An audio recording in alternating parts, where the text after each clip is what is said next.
Salve, salve, galerinha! Vamos para mais uma aula 36 da nossa apostila 5. Eu queria dizer para vocês que essa aula vai falar muito sobre cidade e campo, sobre essa oposição aí, tá?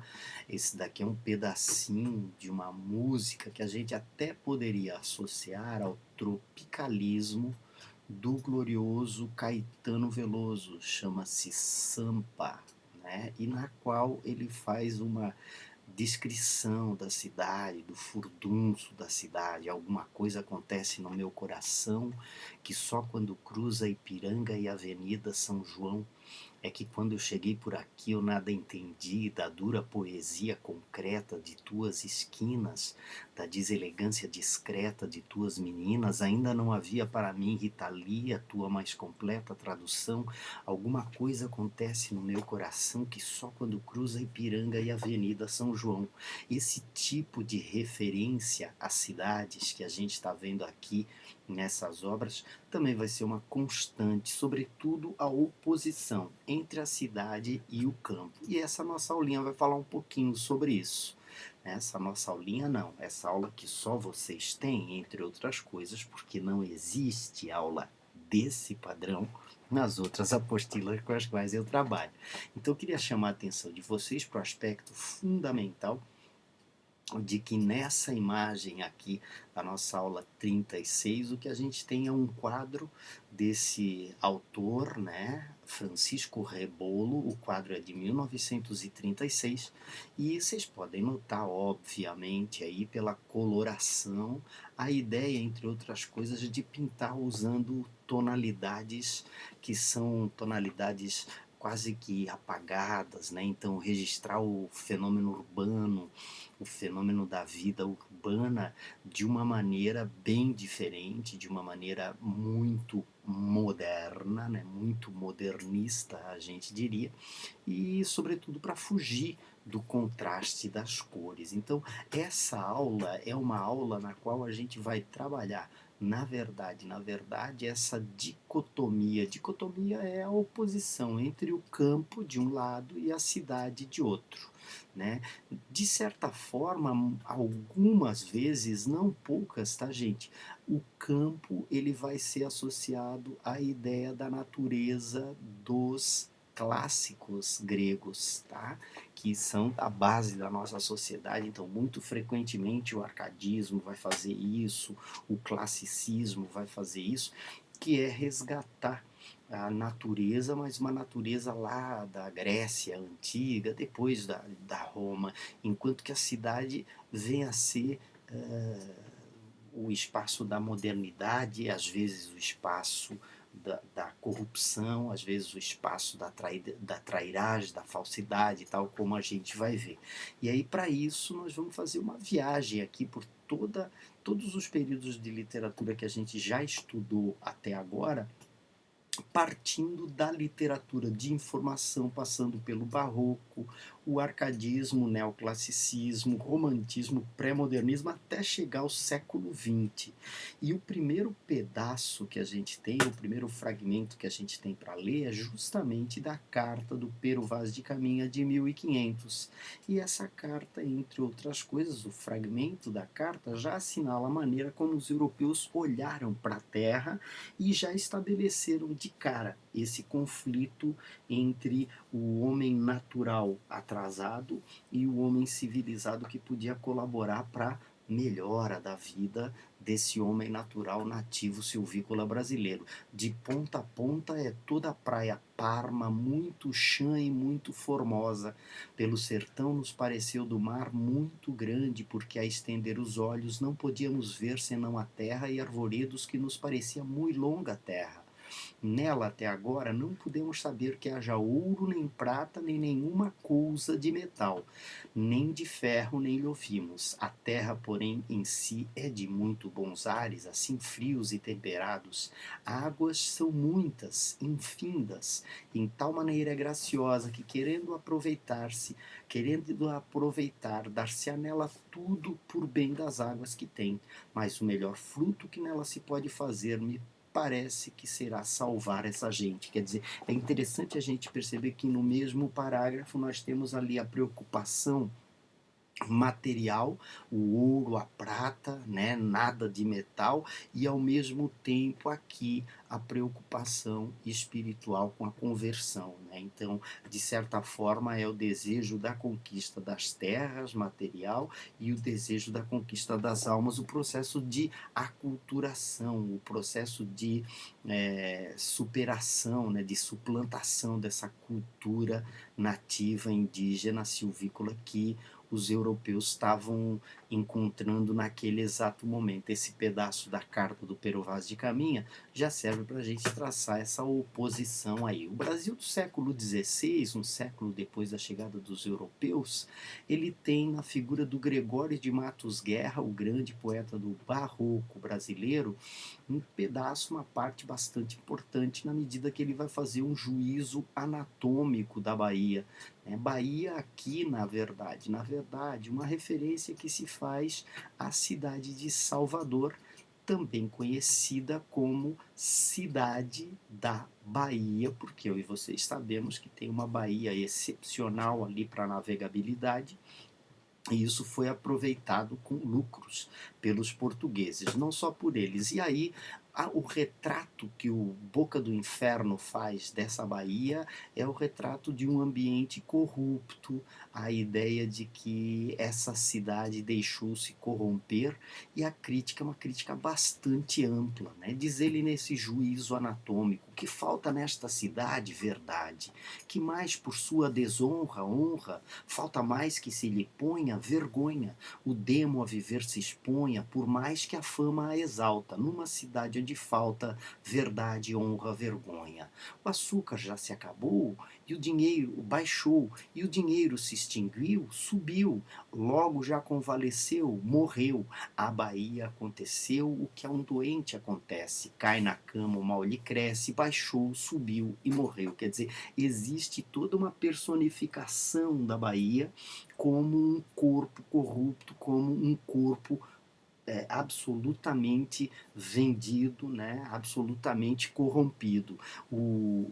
A última estrofe aqui sacramenta essa visão. A Câmara não acode, não pode, pois não tem todo o poder, não quer. Que o governo a convence, não vence.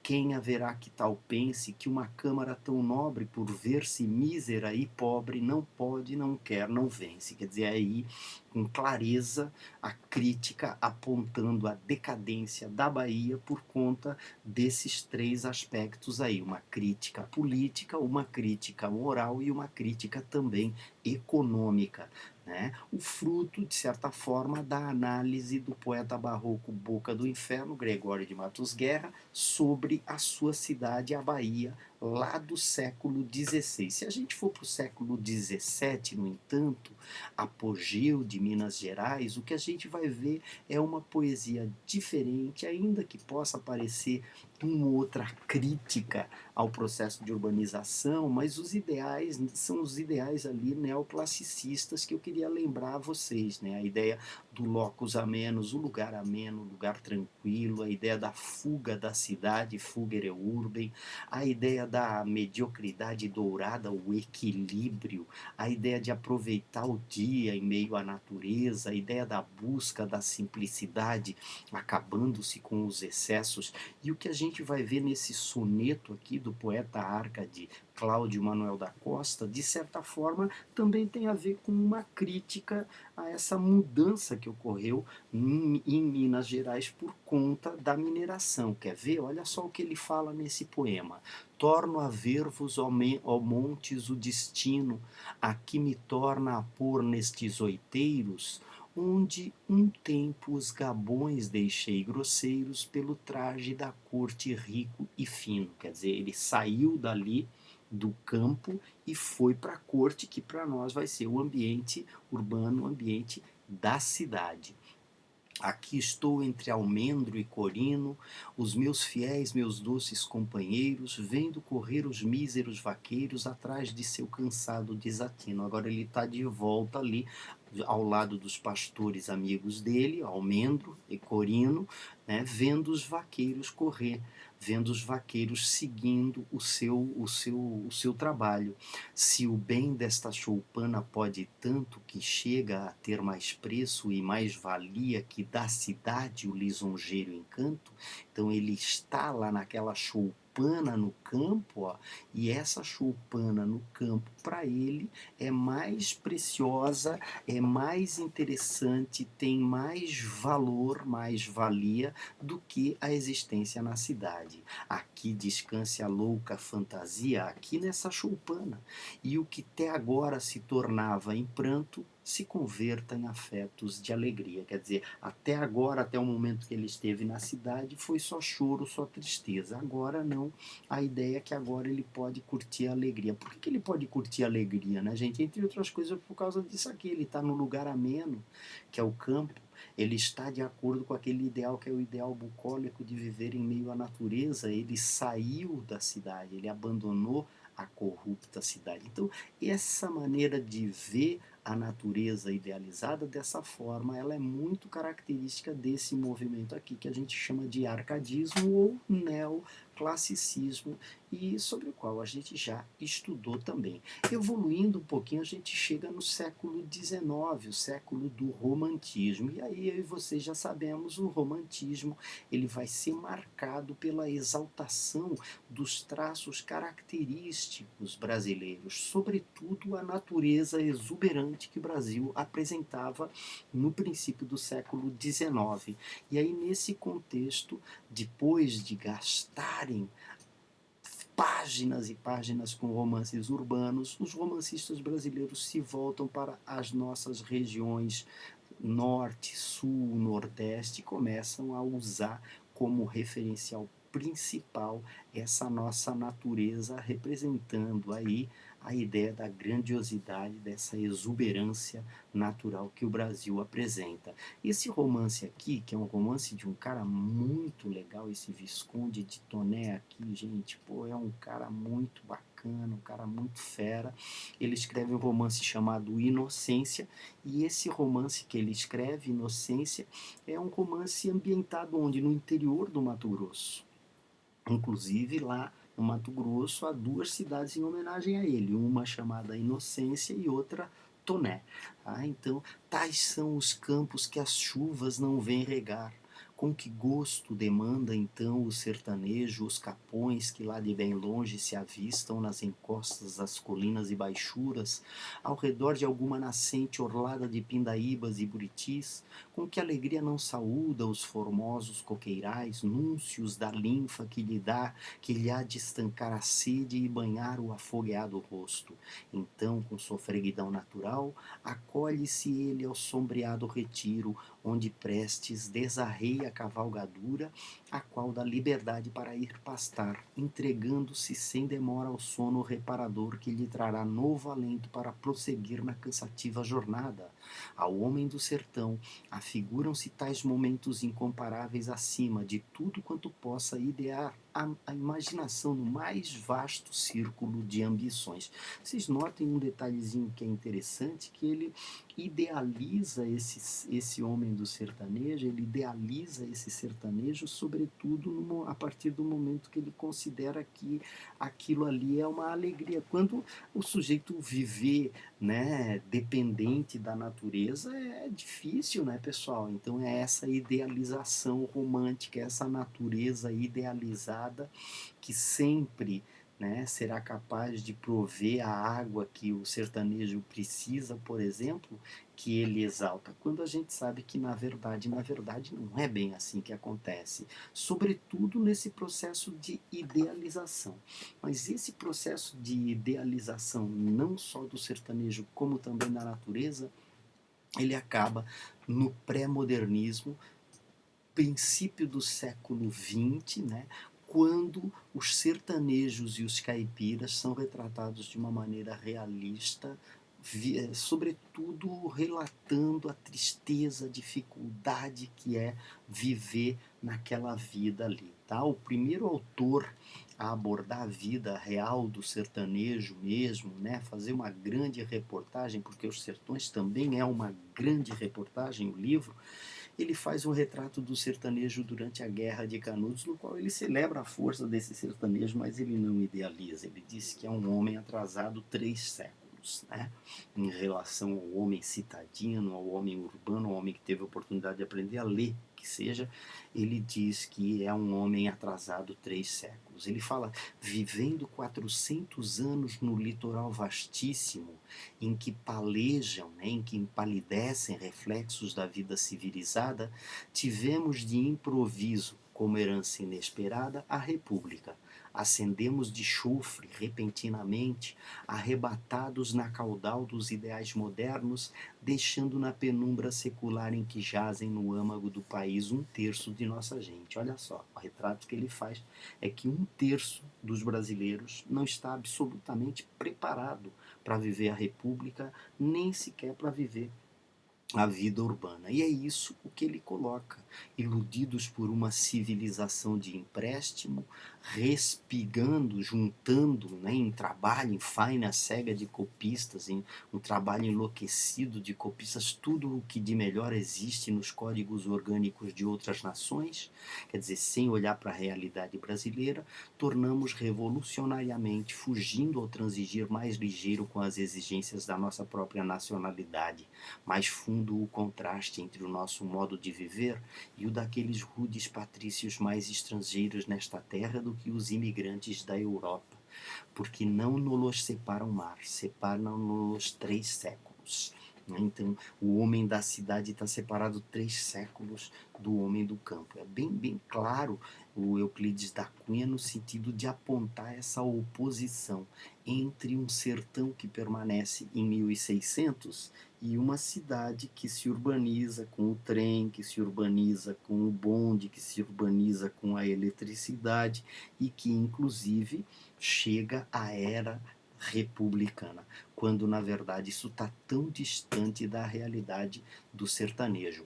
Outro cara que também apontou aí não sobre o sertanejo, mas sobre o homem que morava no Vale do Paraíba, o roceiro do Vale do Paraíba, o caboclo, o caipira, como a gente conhece, foi o Monteiro Lobato. Inclusive, Monteiro Lobato é o responsável por criar o Jeca Tatu, que ele considera uma espécie de praga interiorana brasileira, que é o retrato do atraso brasileiro.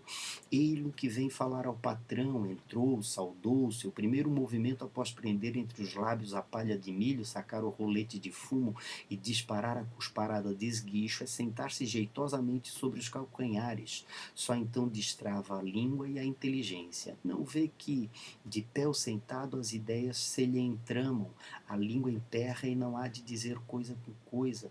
De noite, na choça de palha, acocora-se em frente ao fogo para aquentá-lo, imitado da mulher e da prole, para comer, negociar uma barganha, ingerir um café, tostar um cabo de foice, fazê-lo noutra posição será desastre infalível, há de ser de cócoras.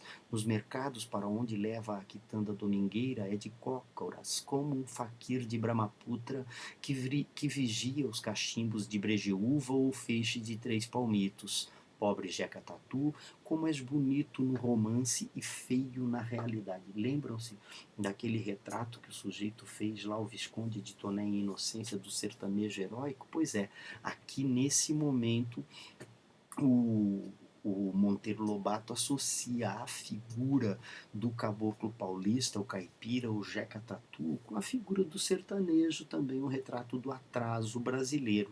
Né? Então, enquanto as cidades estão no século XX, o meio rural brasileiro ainda permanece no século XVI. Tá? Aqui a gente tem já uma referência que já é uma referência modernista, entre outras coisas porque aqui nós estamos falando da Semana de Arte Moderna de 1922. E eu e vocês sabemos que a Semana de Arte Moderna de 1922 ela é marcada pela celebração.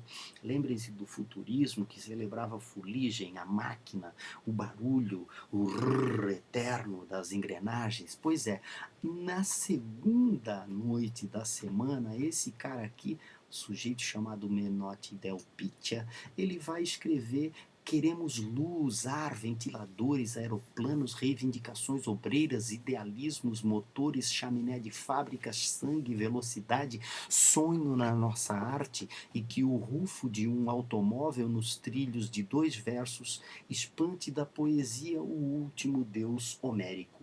Esse último deus homérico é a referência àquela poesia clássica greco-latina de celebração da mitologia. Eles querem distância disso. Para eles, a cidade é que é a grande inspiração. E esse poema do Mário de Andrade aqui, que a gente já conhece, ele justamente usa como inspiração a cidade de São Paulo.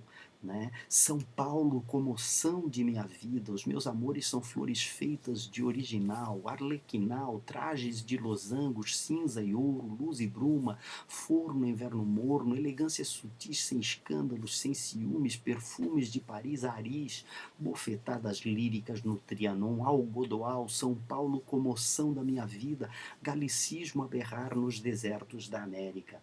São Paulo, a essa época, só para vocês saberem, tinha a ambição de se tornar, de certa forma, a nova Chicago. Né? Chicago, só para informação de vocês, foi a cidade onde se construiu o primeiro arranha-céu, né? Um edifício altíssimo, né? Aquela megalomania estadunidense típica, né? E eles, de certa forma, então, em São Paulo, queriam o edifício Martinelli, era em 1930, era uma coisa que tu via de qualquer canto. E é importante a gente perceber que o que o Mário de Andrade faz é celebrar, tipo naquela poesia modernista típica de Flash, né, que não tem coesão entre as partes, não tem articulação de texto, é só uma série de flashes sobre a cidade de São Paulo. É justamente isso que ele faz. E aqui, essa sacada aqui, que é a epígrafe do poema Inspiração, é do Frei Luiz de Souza, lá do princípio da colonização, no qual ele já atesta, onde até na força do verão havia tempestades de ventos e frios de crudelíssimo inverno. É ele falando da cidade de São Paulo, que mesmo em meio ao verão, o sujeito às vezes passava por 1 ou 2 dias de um inverno absurdo que não tinha nada a ver. Tá? Aqui a gente tem outro retrato de outro cara que escreveu muito sobre a cidade, que é o Oswald de Andrade, Pobre Alimária, né? Animal, né, pessoal? O cavalo e a carroça estavam atravancados no trilho. Olha só, o cavalo e a carroça, um símbolo do passado, atravancados no trilho, um símbolo da modernidade. E como o motorneio se impacientasse porque levava os advogados para os escritórios, desatravancaram o veículo e o animal disparou, mas o lesto carroceiro trepou na boleia e castigou o fugitivo atrelado com um grandioso chicote. Né? Quer dizer, de certa forma que é interessante, porque o que a gente vê é o homem rural maltratando o animal.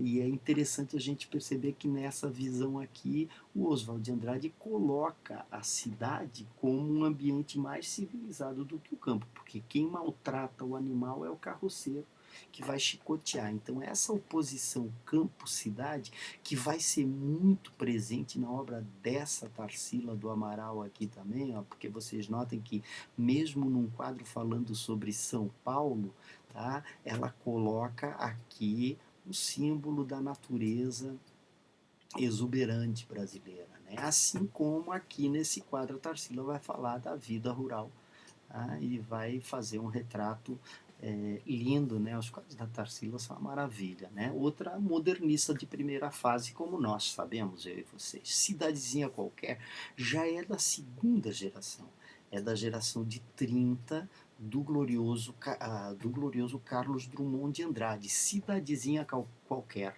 casas entre bananeiras, mulheres entre laranjeiras, pomar, amor, cantar, um homem vai devagar, um cachorro vai devagar, um burro vai devagar, devagar as janelas se olham, eita vida besta, meu Deus. Vocês notem que o Carlos Drummond de Andrade aqui, nesse momento, ele de certa forma faz uma crítica a essa cidadezinha qualquer, a essa vida no campo, sobretudo pelo ritmo, né? Que não está de acordo com o ritmo da modernidade que ele, morando no Rio de Janeiro a década de 30 já, vai viver e que de certa forma vai preferir a essa cidadezinha pacata, onde tudo ainda está muito parado e muito cristalizado, meio que congelado.